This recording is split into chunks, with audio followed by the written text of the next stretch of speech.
छात्रों, आज हम 66 बीपीएससी मेंस की तैयारी कैसे करें उसकी रणनीति पर हम चर्चा करेंगे।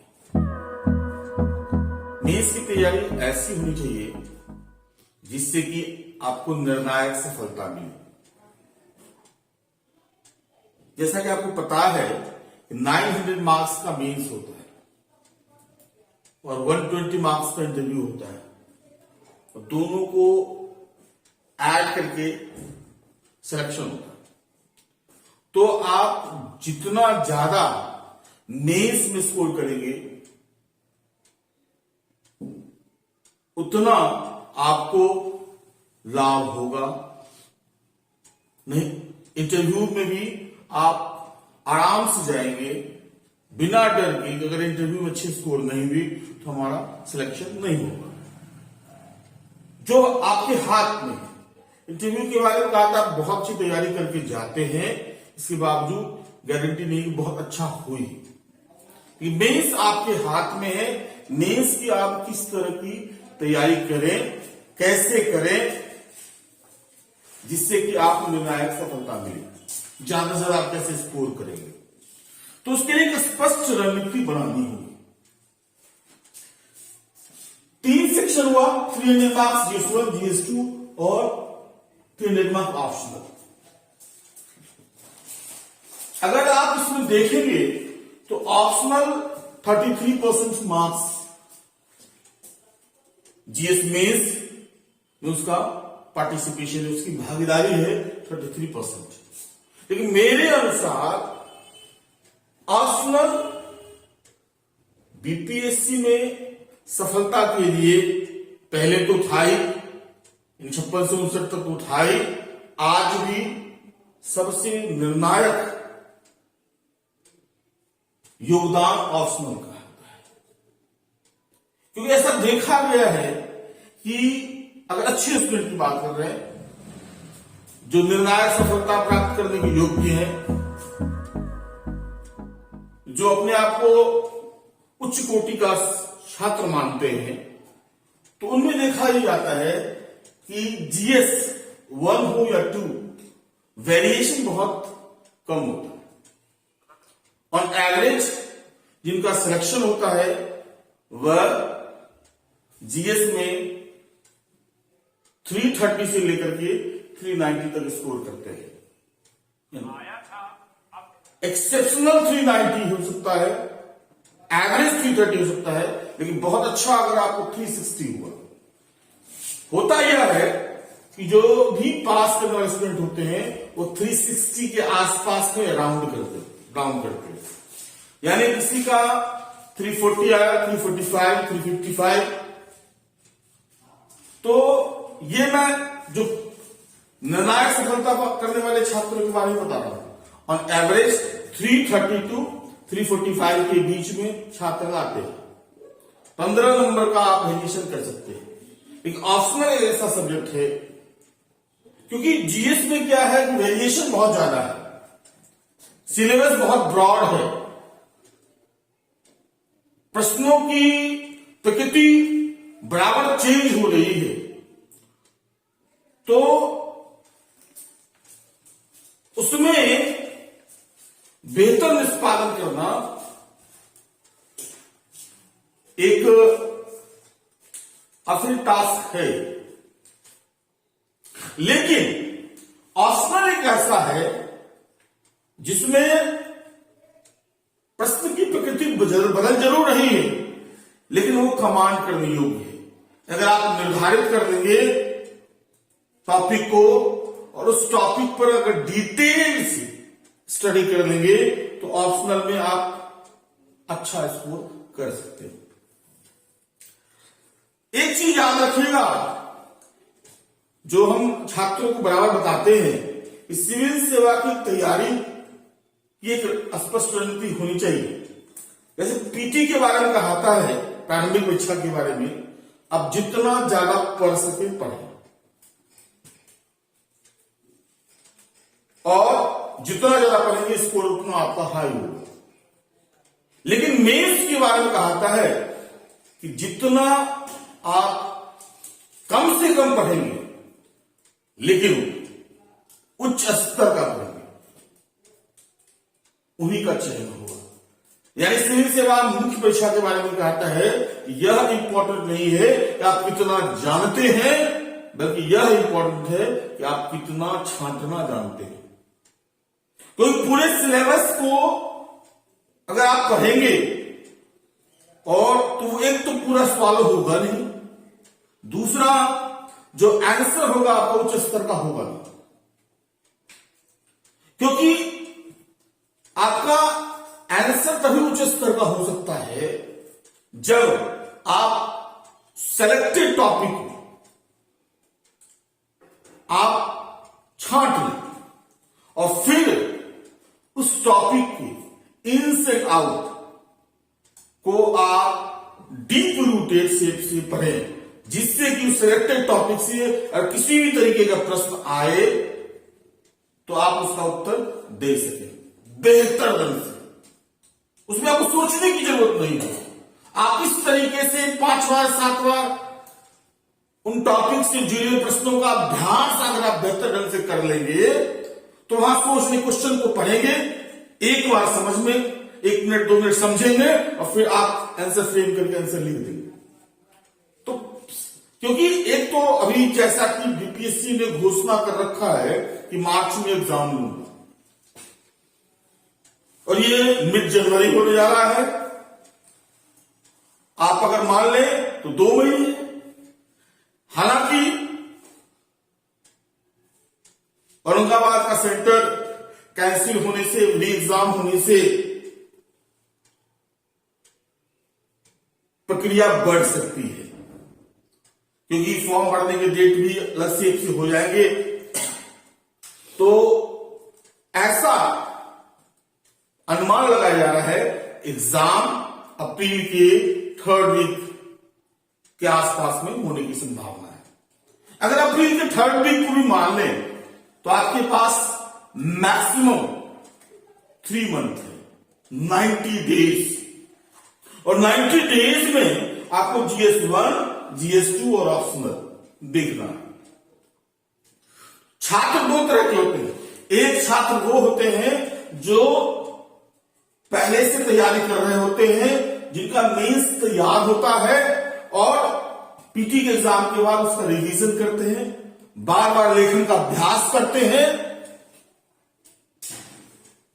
और ऐसे छात्र की सफलता निश्चित होती है जिन्होंने प्रारंभिक परीक्षा से पहले ही मुख्य परीक्षा की ऑप्शनल पूरा, GS1 GS2 की जो ट्रेडिशनल टॉपिक है उसको पूरा कर लिया होता है, और लास्ट में सिर्फ जो करंट बेस्ड होते हैं उसको वो देखते हैं, बाकी प्रश्नों का अभ्यास करते हैं रेगुलर, टॉपिक छांट करके। सफलता उनको निश्चित। लेकिन कुछ ऐसे भी छात्र होते हैं जो मेंस की तैयारी नहीं करते, सीधा पीटी की तैयारी करा और मेंस में कूद गए, तो उनके लिए समस्या है, क्योंकि 3 महीने में कंप्लीट मेंस की तैयारी हो भी नहीं सकती है।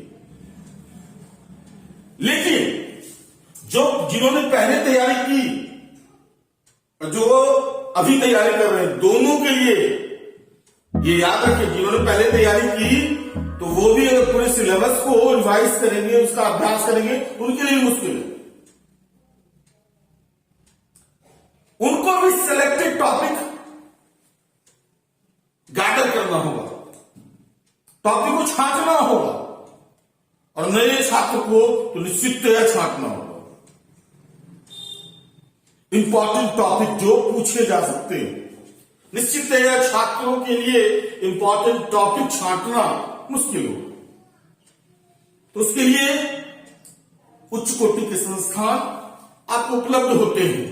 आप उनसे संपर्क कर पहले तो आप टॉपिक को छांटें, प्रश्न टॉपिक को छांटेंगे, और उन टॉपिक को अगर आप हर एक तरीके से, हर एक एंगल से उससे जुड़े हर एक प्रश्नों का उच्च स्तर आंसर तैयार करेंगे और बार बार उसका अभ्यास करेंगे, आपको निश्चित सफलता मिल सकती है।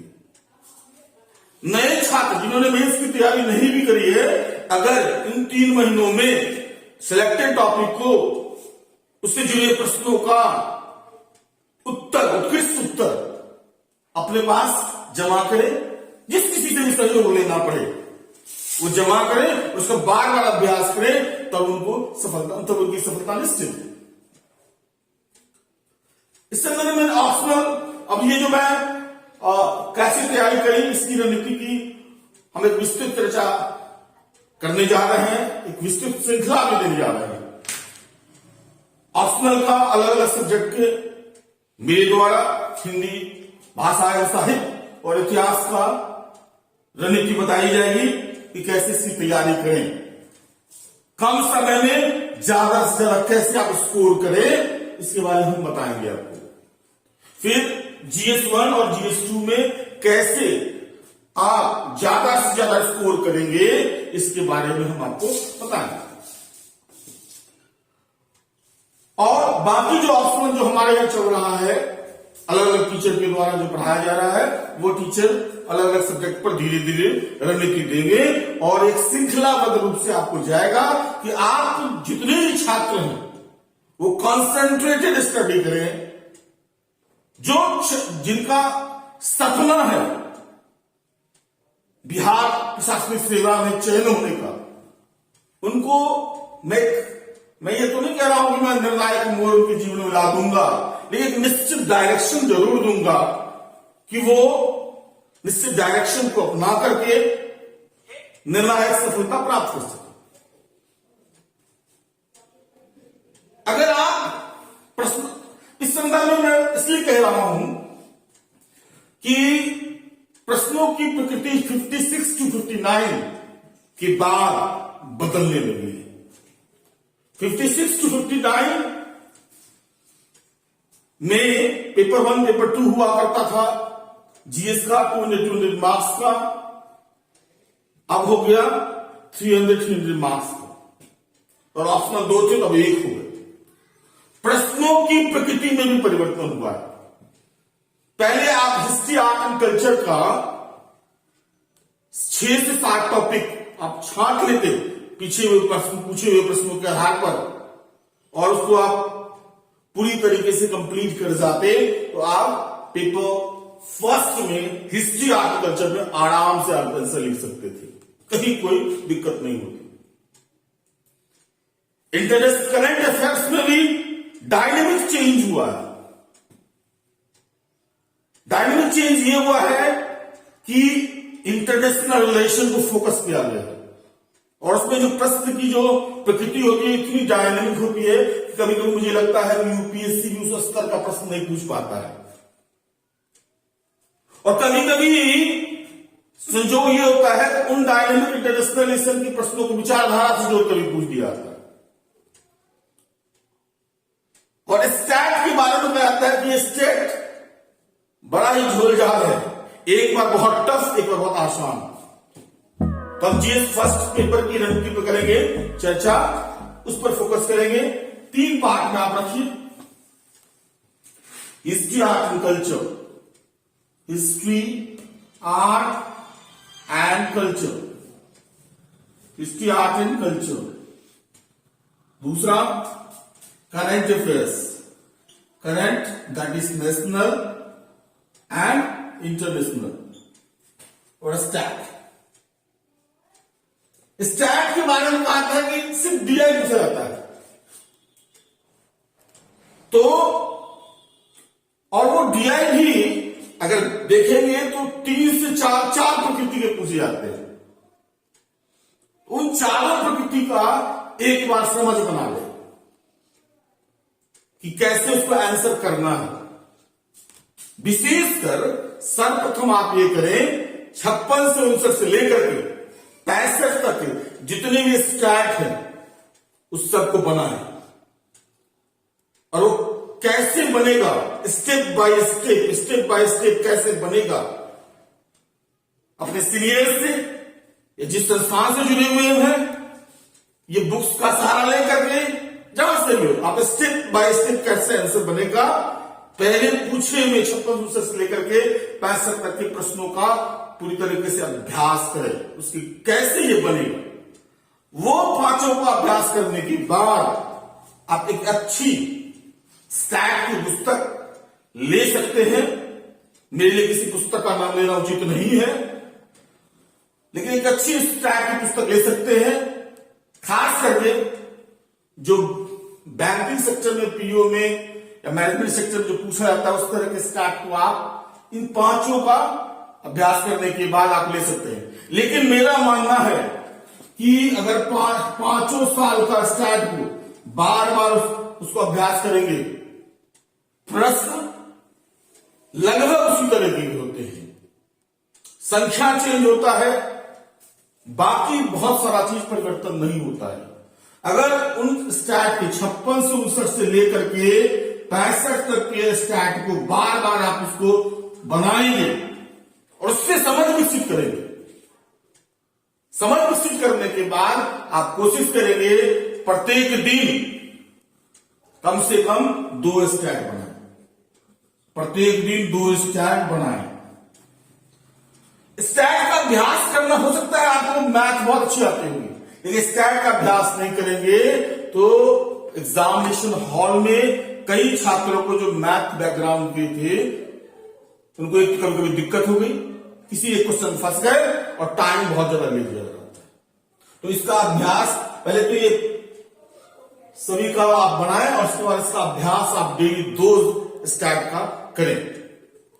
इसको बनाने के बाद करंट अफेयर्स और इंटरनेशनल रिलेशन, तो इसमें डायनामिक्स है इंटरनेशनल रिलेशन संदर्भ में, तो हम अगले क्लास में इसकी चर्चा करेंगे। आज हम चर्चा करेंगे हिस्ट्री, आर्ट एंड कल्चर पे। आज की श्रृंखला में हिस्ट्री, आर्ट एंड कल्चर पर चर्चा करेंगे और धीरे धीरे इस क्रम को आगे बढ़ाएंगे। अब हिस्ट्री, आर्ट एंड कल्चर पे किन किन टॉपिक को फोकस करना है और कैसे फोकस करना है, क्योंकि प्रश्नों की प्रकृति सीधे नहीं आ रही। पहले हुआ करता था मौर्य कला की विशेषता, पाल कला की विशेषता, पटना कला की विशेषता, संथाल विद्रोह के कारण परिणाम, मुंडा विद्रोह के कारण परिणाम, 1942 का भारत छोड़ो आंदोलन, उसमें आजाद की भूमिका, 1857 के विद्रोह का सीधा कारण परिणाम या कुंवर सिंह की भूमिका। तो एक स्पेसिफिक रूप से होता था और विचारधारा के प्रश्नों में भी बहुत ज्यादा वैरायटी नहीं होती थी। लेकिन अब प्रश्नों की प्रकृति बदली है और टॉपिक भी बदला है। कई टॉपिक आपको लग जाएंगे कि सिलेबस आउट ऑफ सिलेबस है, जैसे विचारधारा के स्तर पर जयप्रकाश नारायण, राम मनोहर लोहिया, राजेंद्र प्रसाद, इसकी चर्चा कभी नहीं होती थी। उसके अलावा जो भारत से बाहर जो काम करने जाते थे, मजदूर, बिहारी मजदूर, उसके बारे में प्रश्न, ये सब हट के था प्रश्न। इसके अलावा कई डायनेमिक चेंज जो हम बारी बारी से देखते हैं, कला, इस पर चर्चा करते हैं, कला। तो ऐसा मैंने देखा है, पिछले 10 में पीएससी लेंगे तो 4 बार मौर्य कला और उसके अगले बार 4 बार पटना कला, यानी एक बार मौर्य कला, एक बार पटना कला, एक बार मौर्य कला, एक बार पटना कला, ये 8 बीपीएससी क्रम बनता है। और उसके बाद एक बार पाल कला को दे दिया गया, जैसा कि इस बार 65 में दिया गया। तो फोकस कैसे करना है अगर टॉपिक को, तो उसमें सलाह में निश्चितया मौर्य कला को तो फोकस करना है, दूसरा पटना कलम, लेकिन मौर्य कला को कॉम्प्रिहेंसिव पढ़ना है। जैसे मौर्य कला में अगर आप गौर करेंगे तो उसमें बौद्ध लक्षण के बारे में पूछा गया है, और इस पर पाल कला में भी बौद्ध लक्षण को पूछा गया है। और बिहार के संदर्भ में इसका क्या महत्व होगा, इस तरीके से क्वेश्चन चेंज हुआ है। तो मौर्य कला में आप इसमें अगर पढ़ेंगे तो बौद्ध धर्म के लक्षण तो देखेंगे ही देखेंगे। दूसरा जो सबसे इंपॉर्टेंट है प्रासंगिकता। ये प्रासंगिकता जो थी, इसमें प्रासंगिकता कैसी, तत्कालीन प्रासंगिकता कैसी थी, तत्कालीन कैसी थी और वर्तमान में कैसी, इसकी प्रासंगिकता पर हम चर्चा करेंगे। बिहार के संदर्भ में इसका महत्व कैसा है, बिहार के संदर्भ में इसका महत्व कैसा है, इस पर फोकस करेंगे। तो इस बौद्ध को क्या क्या है, लेकिन इसकी प्रासंगिकता पर देखना होगा, तत्कालीन और वर्तमान और बिहार के संदर्भ में इसका क्या महत्व है, इसको फोकस करना होगा। दूसरा है पटना कलम। तो सिर्फ पटना कलम की विशेषता से काम नहीं चलेगा, इसकी प्रासंगिकता देखेंगे और प्रासंगिकता के साथ इसकी व्यावसायिकता को देखेंगे। प्रासंगिकता के साथ इसकी व्यावसायिकता, यह तत्कालीन समय कैसे प्रासंगिक था और आज ये कैसे प्रासंगिक हो सकता है, या जैसे मिथिला पेंटिंग व्यावसायिक रूप से पूरे अंतर्राष्ट्रीय स्तर पर गई, तो कैसे पटना कलम को व्यावसायिक आधार दिया जाता है, कैसे यह बिहार के लिए एक महत्वपूर्ण आयाम हो सकता है। तो प्रासंगिकता और व्यावसायिकता पर देखिए। लेकिन मेरा इस बार एक गेस है, इस दोनों को आप तैयार जरूर कर लें, लेकिन मेरा जो गेस है, जो इंपॉर्टेंट हमको मुझे लग रहा है, आप याद रखेंगे, एग्जाम देने के बाद आप आएंगे तो बता देंगे, मैं अभी बता रहा हूं। एक तीसरा आप फोकस करें, बिहार में कला का विकास। ये प्रश्न आप बेहतर ढंग से तैयार करें। मेरा इंट्यूशन कह रहा है कि ये दोनों को छोड़ करके इसमें बिहार में कला के विकास पर प्रश्न आएंगे। ये तैयार जरूर कर लेंगे, क्योंकि इसलिए ये ट्रेडिशनल टॉपिक है, आपका तैयार भी होगा, तो इसको आप बेहतर ढंग से, लेकिन इस दोनों की तैयारी में प्रासंगिकता, तत्कालीन, वर्तमान और बिहार के संदर्भ इसका महत्व और इसका भी पटना कला में प्रासंगिकता देख लेंगे। यानी जो ट्रेडिशनल है उसको आप देख ही लेंगे, इसके साथ प्रासंगिकता, बिहार के संदर्भ महत्व, प्रासंगिकता और व्यावसायिकता देख लेंगे, ये जरूर देख लेंगे, क्योंकि इसमें मिस नहीं करने की जरूरत है। लेकिन मेरा आपको सलाह है, कला में इस बार आप बिहार में कला का विकास, इस पर बेहतर ढंग से फोकस कर लें। जितना बेहतर आंसर आपको बन सकता है उसको बनाएं। ये मेरा पहला गेस आप मान के रखिए। कला में ये प्रश्न पूछने की संभावना, मेरा इंट्यूशन कह रहा है, अगर आप मुझसे जुड़े होंगे फेसबुक पे या यूट्यूब पे, खास करके फेसबुक पे, तो आप बता देंगे कि गेस जो मेरे द्वारा जो इंट्यूशन से दिया जाता है एग्जाम के समय, नहीं एग्जाम से 3-4 महीना पहले भी, तो वो होता है। मेरा इंट्यूशन कह रहा है बिहार में कला का विकास, ये फोकस करना है आपको। अब आते हैं विद्रोह। विद्रोह की तैयारी, विद्रोह में क्या हो सकता है, और एक कला का जो विकास किया उसके पीछे रीजन है। विद्रोह में दो हुआ, एक 1857 का विद्रोह और दूसरा जनजातीय विद्रोह।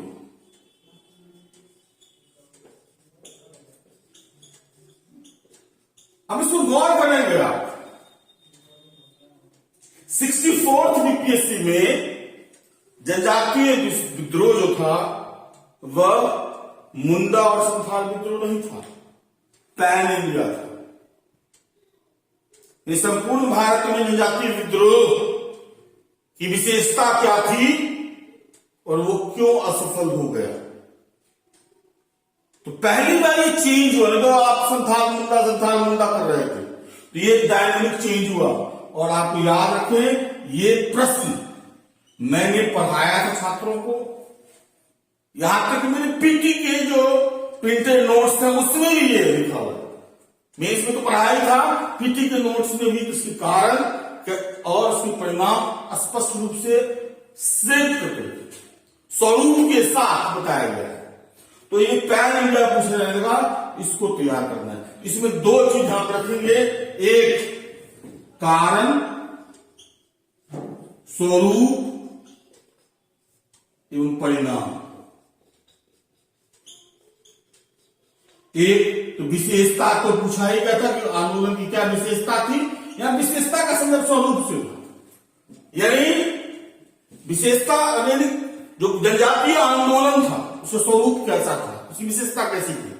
क्योंकि 18वीं शताब्दी में अलग अलग प्रकृति थी, 19वीं शताब्दी में उसकी अलग प्रकृति थी, 20वीं शताब्दी में उसकी अलग प्रकृति थी।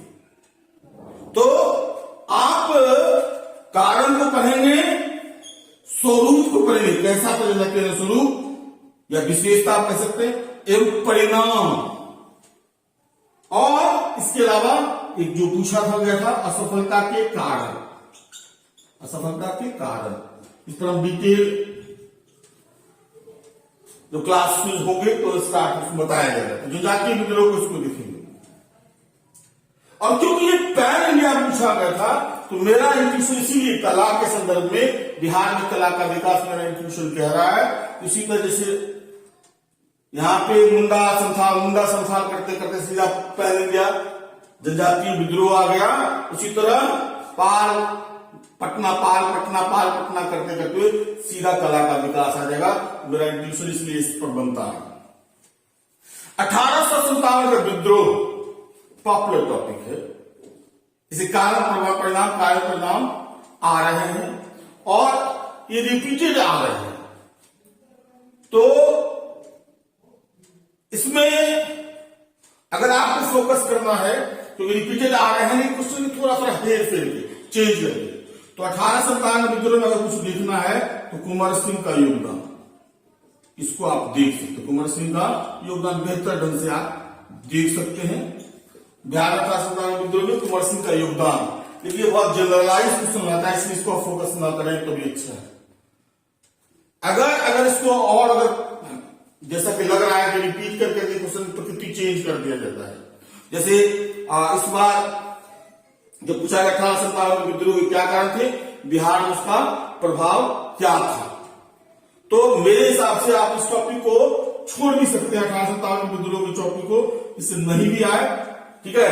अगर आएगा तो स्वरूप परिणाम आएगा, तो उस पर बहुत ज्यादा फोकस करेंगे। मेरे तरफ से इसको छोड़ दीजिए, इस टॉपिक को आप एक्सक्यूज 66वां के इसको छोड़ सकते हैं आप। तो इसमें जो मेरा केस है कला का विकास, बिहार में कला का विकास, और इसमें मेरा ये है जनजातीय विद्रोह कारण स्वरूप परिणाम असफलता का हिस्सा को लिखना है। कारण स्वरूप एवं परिणाम, कारण स्वरूप एवं परिणाम। अब राष्ट्रीय आंदोलन के संदर्भ में देखा ही गया है अभी तक जितना जो स्वरूप है, तो फोकस इसका आ रहा है 1942 का भारत छोड़ो आंदोलन। भारत छोड़ो आंदोलन, तो भारत छोड़ो आंदोलन और उसमें आजाद दस्ते की भूमिका। लेकिन इसमें आप एक चीज और ध्यान रख लेंगे, बिहार के विशेष संदर्भ में आप अभी तक पढ़ते आए होंगे, भारत छोड़ो आंदोलन में आजाद दस्ते की भूमिका बिहार के विशेष संदर्भ में। इसकी जब तैयारी करेंगे तो भारत के संदर्भ में भी तैयार करेंगे, और तेल में रुक सकता है बिहार। तो पहले हो सकता है, मुझे ऐसा लग रहा है कि पैन इंडिया पे भारत छोड़ो आंदोलन का क्या कारण था, क्या प्रभाव पड़ा, और बिहार में इसका प्रभाव क्या, इस तरीके से आप तैयार करेंगे। यानी 1942 का भारत छोड़ो आंदोलन का क्या कारण था, क्यों, या यह एक स्वतःस्फूर्त आंदोलन था। बिहार का भारत छोड़ो आंदोलन स्वतःस्फूर्त आंदोलन था, जिसका उदाहरण हम बिहार में देख सकते हैं। तो इस तरीके से अगर इसको भारत और बिहार दोनों के संदर्भ में देख लेंगे, अजादस्ते के संदर्भ में, भारत के संदर्भ में, स्वतः स्फूर्त आंदोलन था उसके संदर्भ में। तो एक ही टॉपिक आप करें, यानी एक कला का विकास, दूसरा जनजातीय विद्रोह, तीसरा आप कर लें ये 1942 में भारत छोड़ो आंदोलन, उसको आजाद दस्ते। नेक्स्ट जो टॉपिक है 1, 2, 3, चौथा अगर आप करते हैं तो आप कर लें विचारधारा के स्तर पे।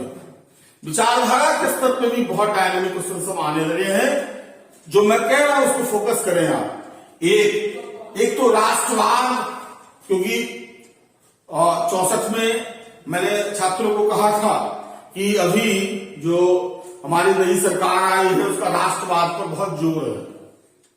मैंने कहा था कि राष्ट्रवाद पर बहुत जोर है, तो कैसे राष्ट्रवाद का विकास हुआ, इससे जुड़ा हुआ प्रश्न आएगा, और मैंने लिखाया था और आंसर क्वेश्चन आया भी था। तो आप उसको इस तरीके से फोकस करें। तो राष्ट्रवाद इस तरह का टॉपिक है। तो एक राष्ट्रवाद जो है, एक इसको दो तरीके से तैयार करेंगे। राष्ट्रवाद क्या है, ठीक है। दूसरा उसमें आप जोड़ लें गांधी जी का राष्ट्रवाद एवं टैगोर का राष्ट्रवाद। टैगोर का राष्ट्रवाद में क्या अंतर है, इसको आप तैयार कर लें। एक गांधी का राष्ट्रवाद एवं टैगोर का राष्ट्रवाद। दूसरा गांधी जी की सामाजिक विचारधारा, सामाजिक एवं आर्थिक विचारधारा,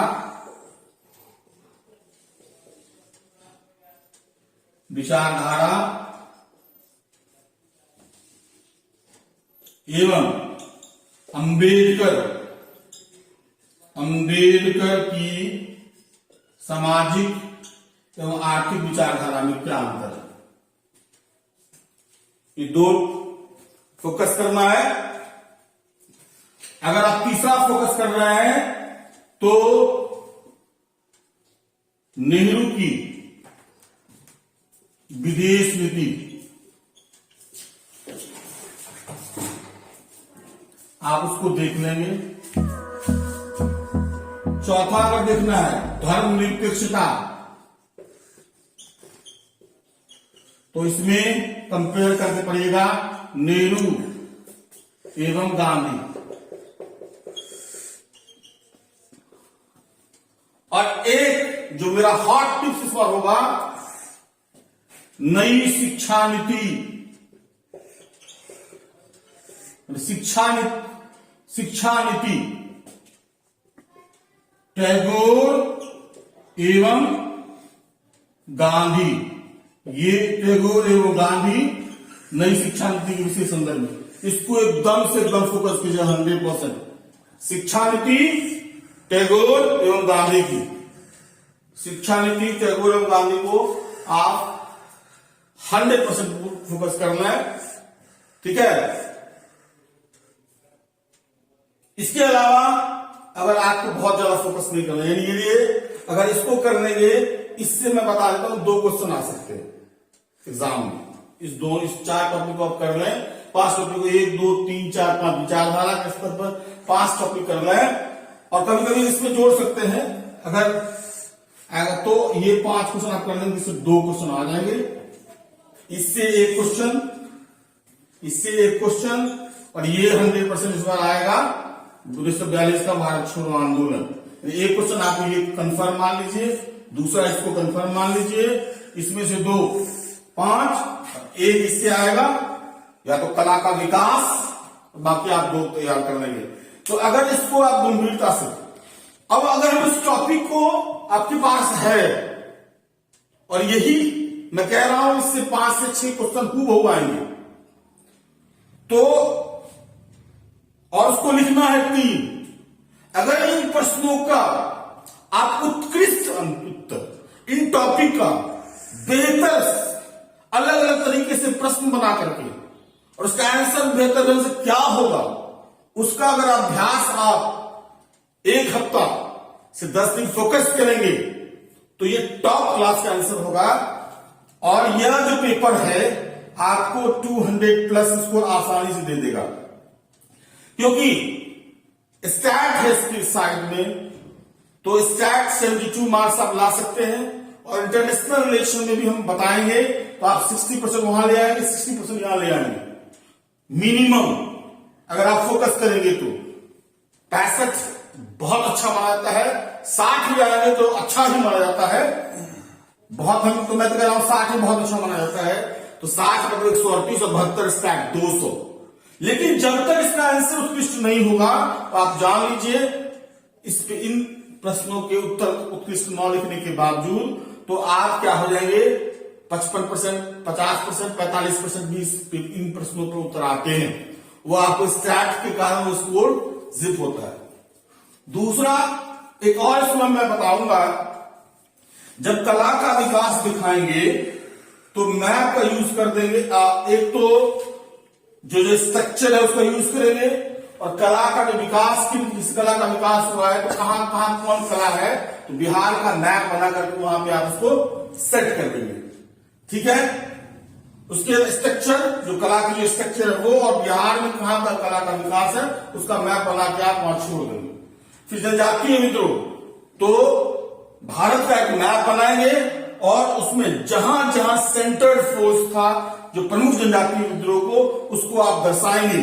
इसमें आप ये ध्यान रखेंगे राष्ट्रीय आंदोलन भारत के संदर्भ में कहां कहां फैला हुआ था, बिहार में कहां फोकस हुआ था, वहां आप इसको फोकस करेंगे। मतलब इन चीजों पे आप निश्चित मैप बनाएंगे, इन प्रश्नों पे एक बेहतर मैप बनाएंगे। ठीक है, तभी आपको इससे क्या होगा, 1-2 नंबर आपको एज मिल जाएगा। दूसरा आप क्या करेंगे, इन सब प्रश्नों की कभी कभी प्रकृति बहुत बड़ी होती है, यानी 500 वर्ड्स क्रॉस कर जाते हैं। 600 वर्ड्स में नोट्स लोग बनाए रखे होते हैं, और एग्जाम में जाकर के उसको 350 या 400 वर्ड्स में लिखना बहुत मुश्किल हो जाता है।